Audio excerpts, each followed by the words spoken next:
Hey, what's up guys? For those of you that don't know me, my name's Dylan. This is my 2005 Jeep TJ. I just recently got back from a trip going out to the San Juan Mountains in Colorado.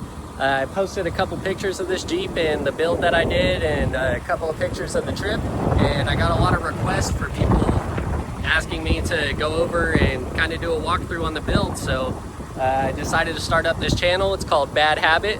Hopefully I'll have a lot more off-road content of me out here in Texas, taking out this Jeep, building it, doing different things like that. So if you guys want to stick around and see what kind of content comes your way, go ahead and hit the subscribe button. All right, so like I said, this is a 2005 Jeep TJ. I hope the wind and the noise isn't bothering you guys too much. I've been building this Jeep for about the past year or so. Got some requests to do the walkthrough around it of everything that I built. Not too used to being on camera either, so bear with me guys, but I guess I'll go ahead and start with the drivetrain. I got a high pinion Dana 30 up front that I pulled from, I believe, a 97 XJ. I actually got it on Facebook Marketplace. It was a crazy deal, drove about 4 or 5 hours to get it, and the guy told me to just grab it for free since I went so long. A lot of people will kind of talk down on the Dana 30s, and honestly I don't have any issues with it so far. I completely stripped it down. He had all of the brackets, or actually sorry, that was the Dana 44. All of the brackets were cut off of the Dana 44 in the rear. I got an aux locker in the front. I completely stripped the axle. It's chromoly shafts, an aux locker that I have the air actuation on it. Wasn't really the biggest fan of the cable or the electric options. I also already had an onboard air compressor, so decided air would be the best option for me. I went ahead and got the 30 spline carrier for this, so it's 30 spline inner shafts, 27 spline outers. Got a little squirrel over there watching me. Haven't had any issues with this so far. I mean, it's been doing great. It holds up well. A lot of people will, say, oh, why didn't you truss it? It's a Dana 30, you're gonna have issues on the trail. I mean, I guess I'll cross that road whenever it comes here. This definitely isn't gonna be the last iteration of the Jeep. I'm probably gonna end up going to tons, 40s, LS swap, everything of that nature. So guess I'll keep it going. I got a Adams drive shaft in the front. I don't know if you guys are familiar with these 42 RLEs. This is an automatic, so I actually do have my front drive shaft strapped up to the frame right now just for doing 80 on the freeway. Helps with the vibration a little bit. It's honestly not too bad. I don't believe it's an angle issue or a balance issue or anything like that. If you go through some of the Jeep forums, there's actually a couple guys in there that used to work with audio techs in the military, and they have tried to get this issue with these vibrations on these 42 RLEs. Once you get into such a high gear ratio like the 513s that I'm running, I mean, you just get a little bit of vibration in there right around 70-80 mile an hour, and so it definitely helped on the freeway just to have it strapped up. There really isn't too much of a fix for it other than, people saying the only way they can get rid of it is installing unlocking hubs on the Dana 30. And so, I just couldn't see myself putting the extra money into a Dana 30. I mean, just $2,000 on unlocking hubs, just, I'd rather find a Dana 44 or something else that, I'd feel a lot more comfortable investing that kind of money into. Right now I got the skid plate from Savvy. I also have the 1 1/4-inch body lift from Savvy as well. I'm in the process of doing a tummy tuck. While I was on this trip going to Colorado, I was kind of on a time constraint. I actually ended up proposing on this trip, so Mrs. Bad Habit, I'll go ahead and put a picture of her up there. She said yes, and now that I don't have a ring and things of that nature to stress out about, I'll definitely be putting a little bit more money into this Jeep, and she probably won't push back on me as much either, So coming to the back, we got a Dana 44, also with the aux locker, the air actuation in it.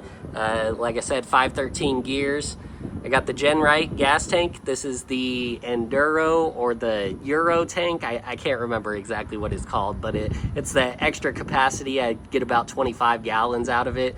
It did great on this trip, about 250 miles out of the tank before I had to fill up, and that was me being generous too. I got Fox shocks in the rear, Curry 4-inch lift on the suspension. I also have Curry adjustable control arms, upper and lowers. I got the double adjustables for the uppers. Those were definitely a solid choice. With all the adjusting that you have to do, the double adjustables make your life so much easier. Believe these are JKS sway bar link extensions. Honestly, a lot of people, don't even run a rear sway bar. I just decided to keep them. I didn't want to buy the full Curry kit just because I calculated everything. I think I saved about $1,600, maybe $1,700, just going with different components. So I only bought the upper and lower control arms and the springs from Curry themselves. This is a Adams rear drive shaft, advanced adapter, slip yoke eliminator. I got my 2-gallon Viair air tank up here for my onboard air compressor. I can fill up 35-inch tires, air down to about 8 to 10 psi, up to 24 psi. It takes me about 7 to 10 minutes depending on elevation. I don't know if you guys can see it back here. Since this is the 42 RLE, I do have the derail transmission cooler. I did used to have it inside of the engine bay before this trip, but I was having issues with heat soak. I know a couple of users had talked about that. I just wanted to kind of keep it out of the way. I can't mount it to the frame where they have it set up from factory because my air tank is here, obviously. So I did fabricate a bracket with my dad while we were out in Colorado, and I got it mounted right up behind there. It's been doing great so far. Haven't had any issues with it since.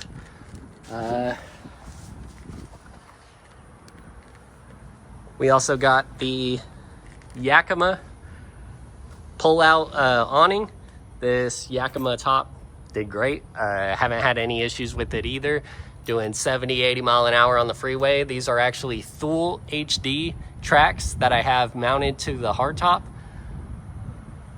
I got Yakima Sky Tower brackets on there holding the Yakima crossbars. Might end up doing away with it pretty soon here. After this trip, I think I am going to end up wanting to go to a rooftop tent. So I'm not going to be a fan of how tall a rooftop tent sits on top of that. So I'm probably going to try and figure something else out. But one solid thing that did come of this roof rack is, let's see if you can see it in here. So I got these brackets running through some square tubing that I had laying around the garage onto these lizard go clamps. And this is actually what supports all of the weight from the rack itself and anything that you put up there. So none of the weight is sitting on top of the hardtop. These TJ hardtops are real thin and can't really support much weight on their own. So all of the weight is transferred through to these brackets that are connected to my roll cage. I haven't had any issues with it. I mean, I've put myself up there 165 pounds on top of the crossbars and didn't hear any popping or anything of the sort. So it's been doing great. Going back to Drivetrain, I do have 35-inch Mickey Thompson MTZs. I mean, I couldn't have asked for a better tire. I used to have the Goodyear Boulder MTs on here. They were a little bit quieter than these Mickey Thompsons, but I mean, performance-wise, I mean, you just can't beat it.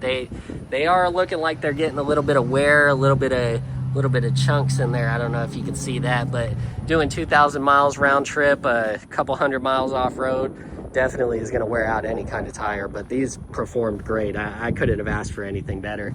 I got the Raceline bead locks. These are the Monster bead locks. These are also great as well. I mean, balancing, I haven't had any issues with them. No vibrations, anything crazy like that. I, torqued down the bolts on the bead lock about every 500 miles. And after about the third or fourth time that I had torqued them down, I haven't seen any of them loose yet. So they're definitely holding up great. They're definitely doing well. Very, very happy with that purchase. Can air down, hit the rocks, hit the sand out here. We're in Texas. There's really just a bunch of beaches around here. There ain't too many rocks, but you know, that's why I built this the way that I did, so I can go out and find them. I won't have any issues on the freeway.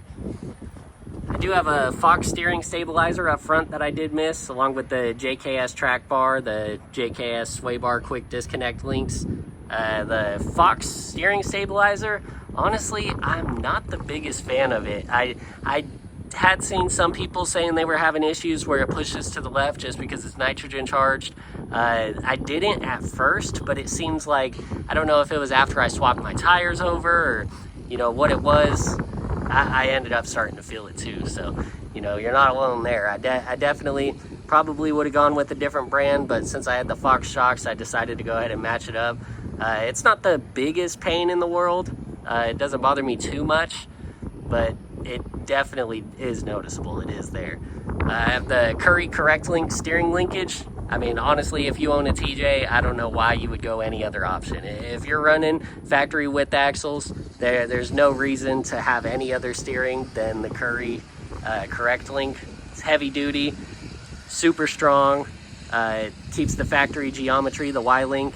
I mean, it does great. Honestly, you couldn't convince me that any other steering will handle any better than this whenever it comes to this kind of setup. Now on to more of the cosmetic kind of things.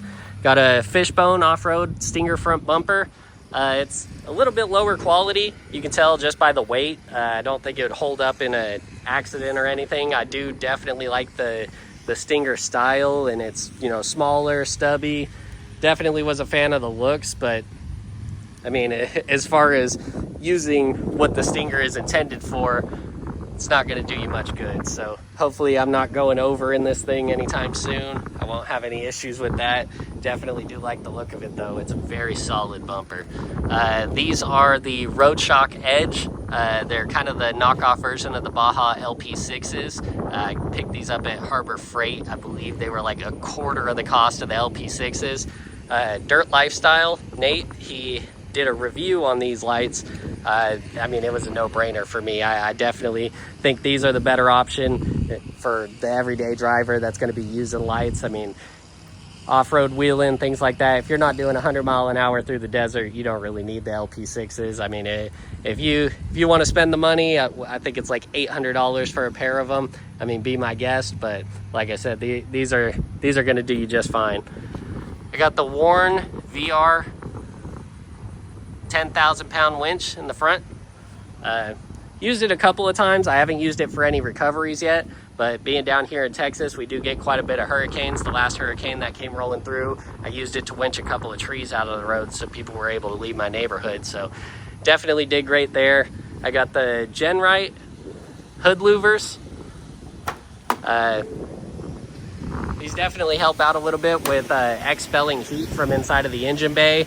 It's not going to help run any cooler, like some people might say. It's definitely just to get engine bay temps down. If you care about the components inside of your engine bay as far as wiring and things of that nature, it's definitely going to help them last a little bit longer. But like I said, you're not going to see any cooler engine temps running something like that. It's mainly just for the life of things inside of your engine bay. Over here, I got my ARB single air compressor. I got it tied in with 6AN line going down to my 2-gallon air compressor. It's been doing great so far. I haven't had any issues with it. Like I said, about 7 to 10 minutes to air up from 8 to 10 PSI up to 24, which is what I run on the highway with these Mickey Thompsons. I got an aluminum bracket that I set up with my front and rear locker solenoids for my aux lockers. I just kind of wanted to keep everything right here in the engine bay so it would be easily serviceable if I ever have any issues on the trail and need to get that fixed. This is kind of temporary, just to pass inspection. It's a little Harbor Freight horn that I hooked up to another air solenoid that I had laying around, so it's kind of a makeshift air horn. I kind of needed that to pass inspection because the horn went out whenever I had purchased this Jeep, and that was just a small fix that I did to get there. As far as wiring, it's kind of a mess right now. I kind of was throwing stuff together just to be able to get onto the trail, get out to Colorado to make it for this trip. Like I said, it was kind of a rush deal in the end, but here I got my external fuses that I'm running all of my accessories on. Anything that isn't major, I think the biggest fuse I got in here might be a 30 amp. So, you know, I got everything tied in through here that I want running whenever the Jeep is keyed on. I am going to set up another fuse block for things that I want whenever the Jeep is keyed off. I just haven't gotten around to there yet. So, running a Blue Top Marine. I believe this is the gray case battery. It's a deep cycle battery. It does great. I mean, there's a lot of people who talk down on Altima since they changed their manufacturing locations, but I mean, I've drained this thing down to 11 volts multiple times working on this Jeep, setting up the fridge, you know, doing different things like that, testing how long I can run without having the Jeep turned on, just off of the life of the battery itself. And I mean, this thing, it handles dropping voltage so well. It recharges back up. Don't have any issues with it. The previous battery that I had in here, I believe it was just a Walmart battery whenever I bought the Jeep.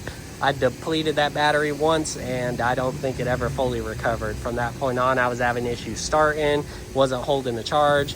But I mean, like I said, this Blue Top Optima, it's been doing great. I couldn't have asked for a better battery, honestly. I am going to end up going to a dual battery system, and the only complaint I have with using a second one of these is just the weight. I would rather go with a lithium battery for all the secondary electronics that I'm going to be running whenever I'm overlanding. So that'll definitely save me a lot on weight. Their capacity is a lot higher. I mean, this is still just a car boat battery. It's technically supposed to just be a start battery, so the amp hours aren't crazy on it or anything. I believe it's like 50, 55, something of that nature. For my intake, this has been a little controversial. I posted in the Jeep group a couple of times, and you know, people either love the idea or they hate the idea. But this is the intake out of, I believe, a 2003 Ford Windstar. I've actually cut it down, made it a little bit shorter, used some pop rivets, and I'm running it in through the cowl. So all of my air is being pulled. This is what you could consider a true cold air intake. Dirt Lifestyle also did a live data comparison of engine intake temperatures running. He was actually running the Thor kit that they build, but for I don't know, $300, $400, whatever that Thor kit costs.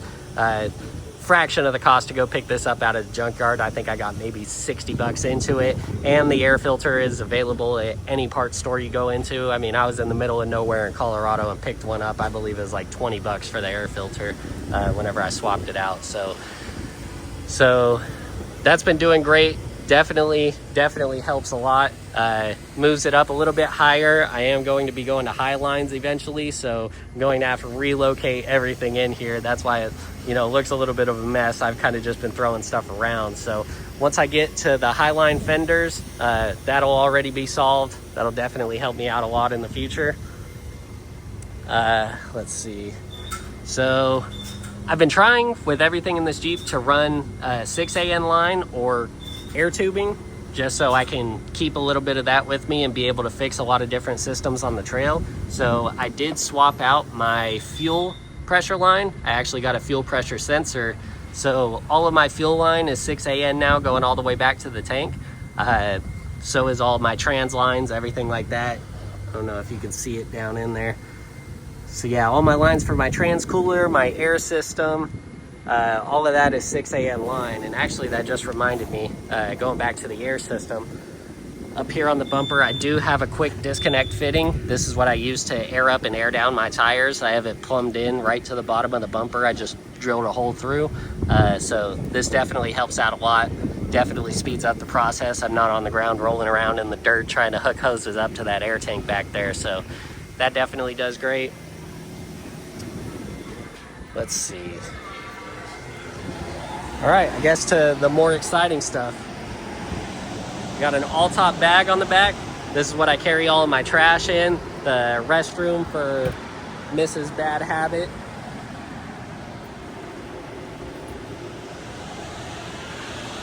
This is the inside. I'm running a hook off-road rack.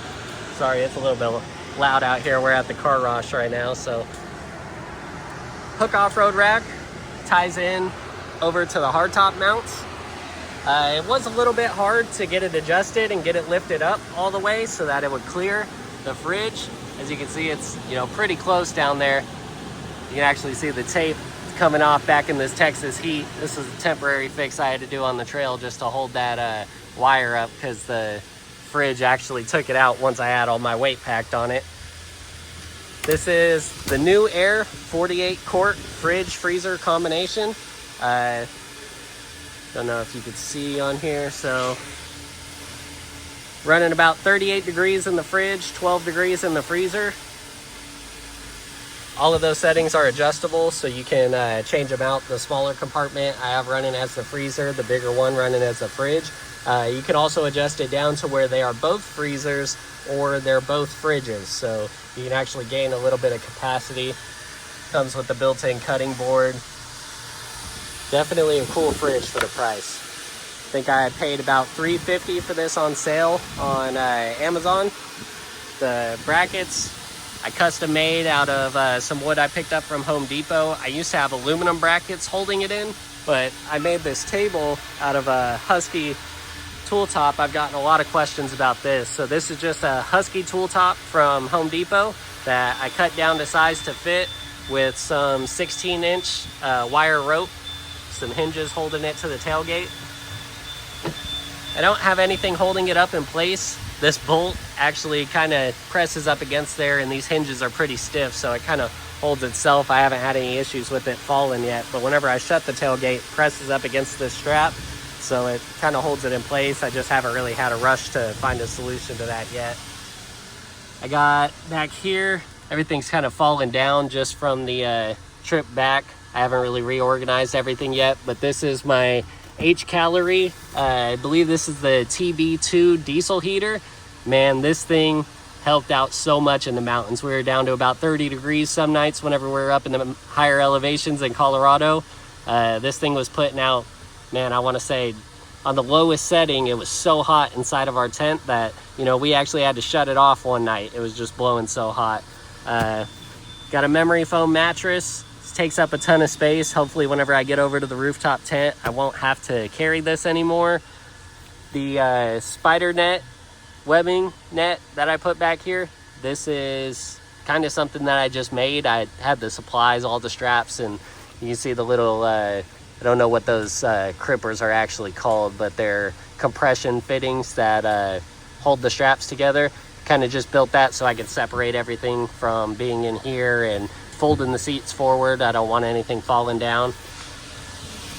As far as gear, I might do a separate video on gear just so that I can go through everything thoroughly and you know pull it out and show you guys. But everything does fit up here great on this rack.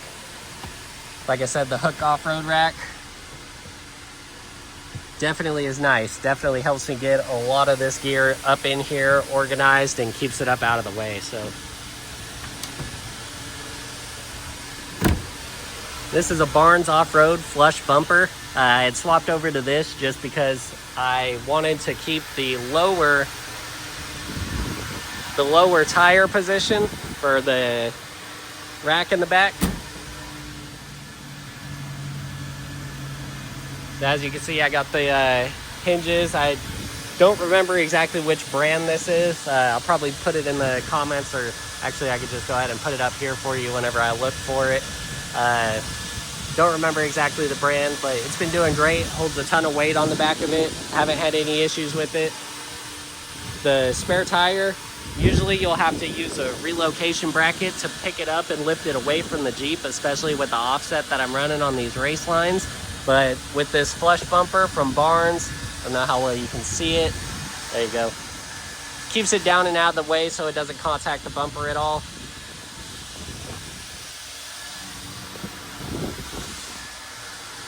Coming inside of the Jeep, this is the only duct that's ever going to go in my Jeep, just so you know. I got the bullet point mounting solution mounts. I do have a really big iPad that I keep on here. As you can see, I kind of, you know, jimmied up my own brackets just so that it'll be able to hold the weight whenever I'm bouncing off-road. these mounts do great themselves, but I think just because of how far it's offset, like I said, it's a pretty big iPad sitting up here along with my phone. The weight just, you know, kind of bounces it a lot. I feel a lot more comfortable with these brackets holding it on there, that I'm not going to drop it. I got a Midland radio that's running into my center console. This is what I keep just to talk to everybody on the trail whenever we're going. You know, pretty short range. I believe it's about 1 mile at most, if you're clear of all trees and debris and things of that nature. If you're just on flat land overlooking and you're within eyesight of the radio you're trying to talk to, I think the range is about 1 mile. Inside on the flooring, a lot of people have been asking me if this is stock carpet. This is actually not. I got this off of Rock Auto. I believe it's from a company called ACC Carpeting. It's great carpet. This is the double mass backed. I think it's called double Essex carpeting. It's super thick. I got Dynamat beneath all of the carpeting, but this does a great job of filtering out noise, heat, you know, different things like that. I mean, that Dynamat's probably carrying most of the weight here, but like I said, this is a lot better than the factory carpet that came inside of the Jeep. It's just a lot thicker. I believe they spray it with a mold resistant coating for those of you that like to get wet as well. Definitely don't see water getting inside of this Jeep anytime soon, so not a big fan of that. But here on the top with sound editing, I got it's about a 1 inch thick pad from I believe the company's called Boom Mat. They sell a whole kit that comes with little ribbing that you put inside of the divots on the hardtop, and then you put this 1 inch thick padding over top of it. Definitely made a huge difference between that, the foam that I have inside of the door. I just picked up some foam from Home Depot and stuffed it inside of there. Definitely cut down road noise a lot. Doing about 70 miles an hour on the freeway, I haven't had any issues with sound, so that's definitely been great. Over here, I got my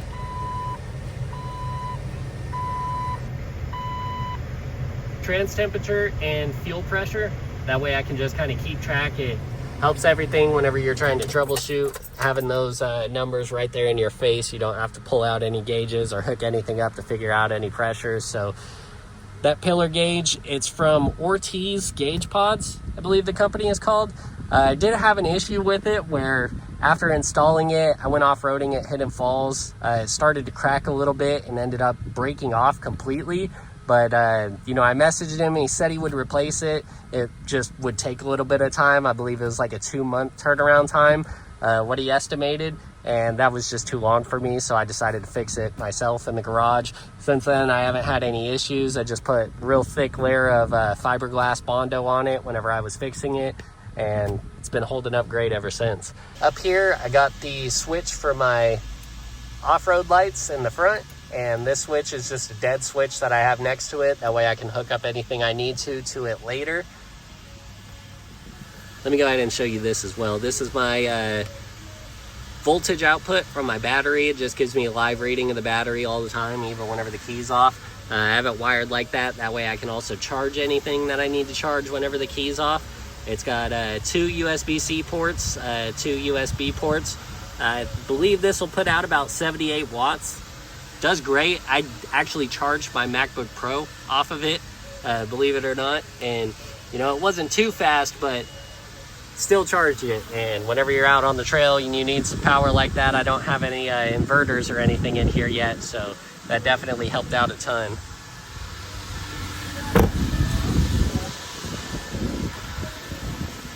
I believe that's pretty much everything that I can think of, at least off of the top of my head. If you guys have any questions or anything of that nature about the build, just go ahead and drop them in the comments. If you are in any of the groups on Facebook, you can go ahead and message me there as well. It's been an awesome build so far. I definitely enjoyed the trip to Colorado. I believe Mrs. Bad Habit did as well. And yeah, it's been going great. Oh, definitely didn't mention this either. This is actually, this 2005 was originally an SE. It came factory optioned with the 4.0 from the factory. but didn't have any of the comforts that come along with all of the other models. So I actually got this center console, and I installed this cruise control, wired everything up myself. Works great. I mean, I couldn't imagine going on that 16-hour road trip without having cruise control. So that definitely held up great. Was awesome. So glad that I did that. That's honestly probably one of the favorite things that I've installed in this Jeep so far. Whenever I bought this center console, it had the factory amp in there. It was blown. I don't know how well you can see it, but I do have a Rockville 8-inch amplifier in here. I do have a little bit of an issue. It overheats every once in a while. If you're on a long road trip, it just gets real hot from the trans tunnel, and it has a high temperature cutoff in it, so it'll shut off for a little bit before it turns back on. I'm thinking about relocating it, maybe putting it under the seat or something, but currently I do have a DS18 amplifier for all of my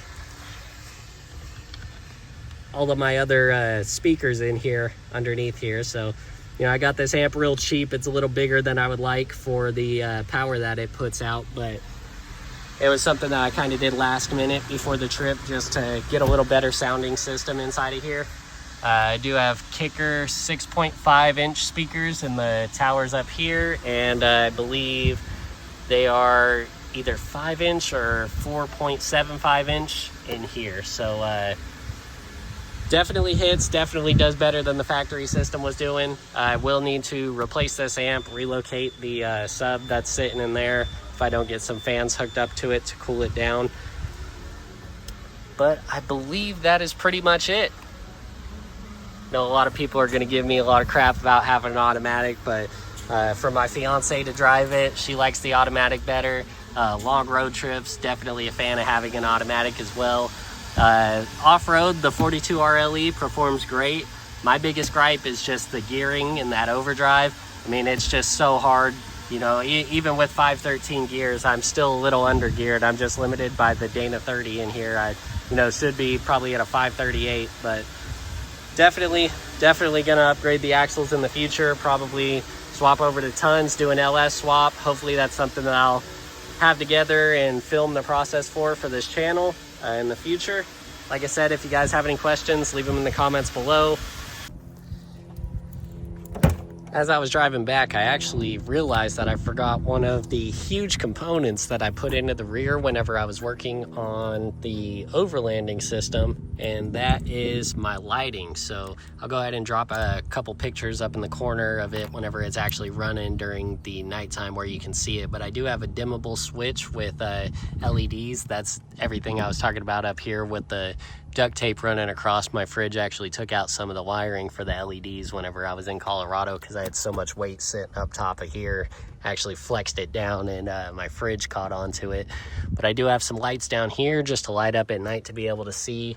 I do have a strip right here which you can see going, and I do have a connection point that I just kind of keep tied up right here, so whenever I need to hook it up to my awning, I have lights coming out of my awning, lights inside of here, as you can see right up there, lights for the inside so I can see up top, lights down below, and also the light out here so I can see whenever I'm working on the tabletop and have the fridge pulled out. It also got really loud at the car wash. If I missed anything, I'll try and add it into the video later, maybe make another video, talk about it more whenever I'm talking on the gear. Like I said, just anything that you guys see that you have questions about, go ahead and drop a comment.